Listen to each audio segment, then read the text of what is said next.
I love great conversations. Hi, my name is Angel Jones. Thank you for joining me on 12-minute convos where I help you create a brand of your own unique, real self.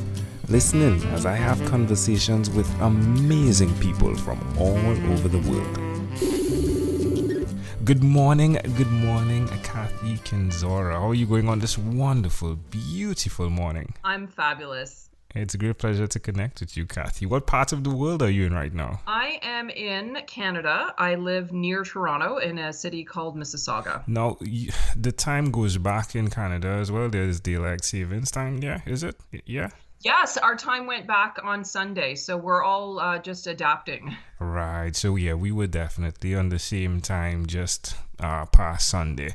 Yeah, so that's why you said, yeah, we're on the same time. Oh, that's why. Yeah, you're close. Right, that Yeah. makes sense. Yeah. Yeah, wonderful. Well, Kathy, please do tell me which of your talents, or please do tell me what is your talent. Well, I think we connected because I am a podcaster. I currently host two podcasts. I started podcasting less than a year ago, but I have two podcasts. One is called 1995, and it looks at a bunch of major news events from that year. And then the other one is called Suicide by Cop, which is about a legal case that's happening in the city of Toronto currently. So I think that's how you found me, through my podcasting. Yeah, podcaster, family podcaster. It's intriguing what you're doing on that podcast, specifically Suicide by Cop. I didn't get it wrong until I reached the end of Suicide by Cop and heard, oh yes, I also have a podcast, 1995, right? That's right. Yeah, that's right. It's amazing. I'd like to know, how much time does it take to prepare for that show? So I'm constantly writing and researching. So I would say when I was doing Suicide by Cop, it's on a hiatus right now because we're waiting for the next April, right? The next legal case will be in next April, exactly. So I was doing one a week. So I would research, write, and produce a podcast in a week. This is not my full-time job, obviously. I have another full-time job at the time. So it was just in my off time. And then 1995, I probably do one episode a month. Okay. What are you doing on 1995? So 1995, I'm looking back at a bunch of major news events that happened that year. And the reason is because in 1995, I was a reporter for a radio station in Toronto. So I covered a major murder trial that happened in our part of the world. It was the Paul Bernardo trial. And it was happening at the same time as the O.J. Simpson trial, which I ended up flying to LA to cover the verdict day. So a lot of other major things happened that year. Some of them I covered as a reporter, some I didn't. So, but it's so many interesting things happened. The Oklahoma City bombing happened that year, in addition to the OJ trial and the Paul Bernardo trial. And there was a bunch of other things in Canada. In particular, we had a referendum in Quebec where Quebec almost separated from Canada. So each episode looks back at one of those major events. So some are true crime sort of related, but many of them are political. Some of them are hopefully we'll look at some things from the entertainment industry as well. Intriguing. Do you connect with conspiracy theories with what you present through your broadcast, if you would? Conspiracy theories, no, but I try to look at more of the details that may have been left out. So we're a society where we look at headlines and little sound bites. So you get a sense of what you think happened, but when you listen to the actual facts, I think my podcasts are really fact heavy. So they will help you maybe form a new opinion of what you previously had about an event once you learn all the actual facts of the case. Intriguing. Who did you learn this skill from, the skill of presenting facts? I went to journalism school in the 80s, so I would have to say that's when I first started learning this skill. I had an amazing program director in the radio program, and she helped me get my first job in radio. And then my news director at that first radio station was amazing at teaching me how to tell a story on the air. And then I was lucky enough in 1995, my news director at the radio station I worked at was the one who gave me the chance to cover this big trial that was happening in Canada at the time, and taught me so much about how to tell a story concisely, quickly, and in a way that is interesting. And I think in all three cases, like my teacher and then my two news directors, they all had faith in me, I think, to do something that may have been a little bit above my current skill set. So they had faith and they gave me the opportunity. And so, I'm extremely and internally grateful always to those people. Given all that you've done, will you continue to repeat these skills? For sure. I think I will be a storyteller until I can't speak anymore, because I am so curious and interested in everything that's going on in this world. And podcasting has opened up a new avenue to tell stories, and I just absolutely love it. Yeah, I love it too. Where's the best place for people to connect with you, Kathy, or what you deliver? Yeah, so my podcasts are available on iTunes, Stitcher, Google Play, and then you can connect with me on Twitter or Facebook. On Twitter, it's at 1995 Podcast, and same with on Facebook as well. You can find it under 1995 Podcast. I don't have a separate account for Suicide by Cop. You can just contact me on either of those the same way.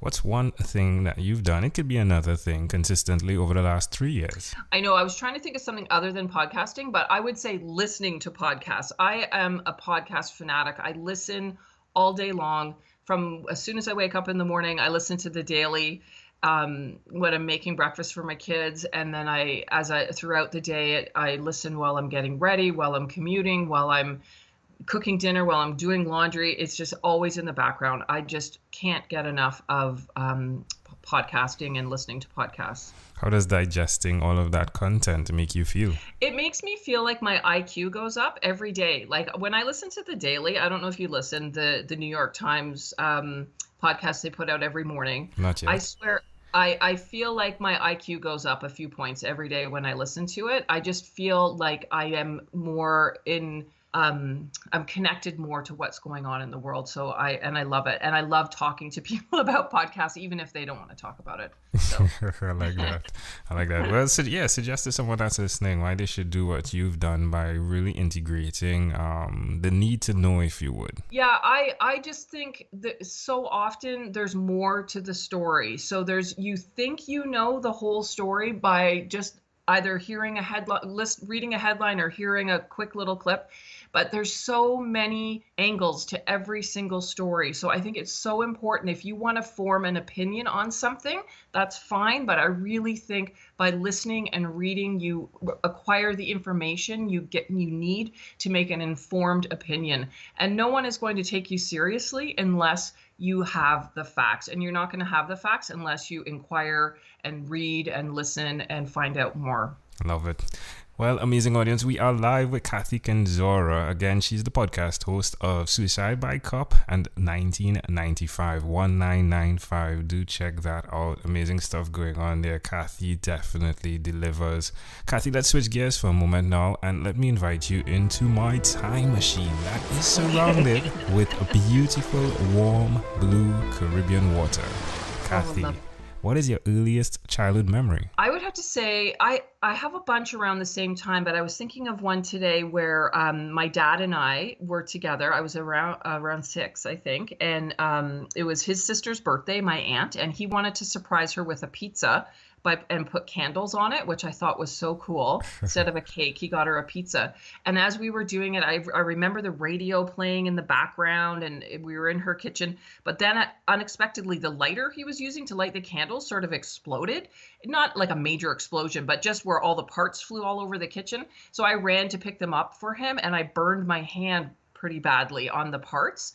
And it just was my first burn, or my first, I think, injury where I was really hurt, and went from this exciting moment to this terrible moment all within like the course of a few seconds. Wow. How old do you think you were? I think around six, 5 or 6, because I remember the song that was playing. It was Ballroom Blitz, which is I looked it up. It's from around 1970, because 76, around there, 75, 74, somewhere in the early 70s. So I think it was around 6. Why do you think this memory is so clear? I think because I was doing something fun with my dad. He worked a lot, and he was, in those days, the dad wasn't the one who did the fun stuff with the kids, and it was something really fun. But then, like I said, it went quickly to something really awful. So I think it just kind of had both extremes in life. So it just really made an imprint. Yeah, that is intriguing. Well, can I offer an interpretation to the thought picture you created in my mind? I love that. I love the idea that when you presented the story in the plot, right, or even just the way you presented it, I love the idea that if there was a camera just capturing that image, how it could seem, but the facts of the scenario, it allowed for a story to be told that explained the scenario. So, and that looks like, for example, hey, if Kathy said, my father's lighter blew up and I was burned by it, then that in itself just sits there.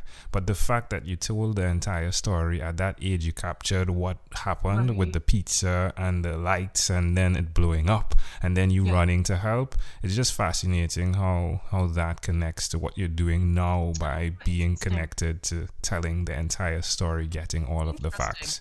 Yeah. Wow. Thank you for that. That's a great interpretation. You're welcome. If we fast forward to when you were 12 years old, what was your favorite song? Oh my goodness. I remember being 12. 12 is such a fun age, I think. Going roller skating with my friends, and Queen, Another One Bites the Dust, was the big song. And I thought it was so amazing because it had that synthesizer sound in it. I don't think I'd heard it before. So I have such a clear memory of going, what is that sound? It is amazing.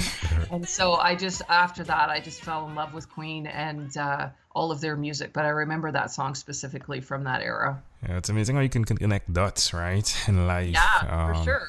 Well, hey, definitely the sad part of what happens in the law system, if you would, is Another One Bites the Dust. And I'm really glad that you're finding it necessary to ensure that the evidence is produced in a way that it's not so senseless, right? Right. Yeah. It's not so cold. Yeah. Even when you spoke of the woman and the picture of her grandson being on the phone, right? Yes. Yeah. So check that out. Amazing audience, amazing stuff on our podcast. All right, Kathy, we've arrived at our destination, but before we get off of this time machine, there's a small declaration form, so it's yes or no, possibly a bit more. Okay. We're going to move pretty quickly here. Are you ready? Yes, I'm ready. All right, Kathy, have you chosen someone to pass on your skills to? No. Are you married? Yes. Do you have children? Yes, I do. Do you believe in God? I do. Do you have an inner circle of friends? I do. Do you watch TV for more than 3 hours a day? No, I do not. How about 3 hours a week? Yes, for sure. What about screen time, the phone and the computer? More than 8 or less than 8 hours a day? I would say less than 8. That's what I'm hoping. All right, Kathy, after 1,001 conversations in 3 months in 2016, I came up with a workbook. The idea being you answer questions and then you connect to understanding your mission, if you would. So the name of the workbook is Your Own Unique Real Self. And I've coined mission as being your own unique real statement. Yours again. If you had to share with us your own unique real statement, a statement that represents Kathy Kenzora, what would you say that is? I would say tune in and listen to the universe because it has a lot to tell you. Love it. Kathy, this was a great pleasure. Before you leave, is there anything else you'd like to share with our amazing audience? I would just like to say keep listening to podcasts because they are your ticket to so much information that will make you a better person. Love it. Kathy Kenzora, thank you for being on What is Inspired by 12-Minute Convos with Angel Jones. You're very welcome. Thank you for being on 12-Minute Convos with Angel Jones. Stay tuned for more from our advertisers. Diabetes is a mountain pandemic. It's a disease that's not acute but chronic.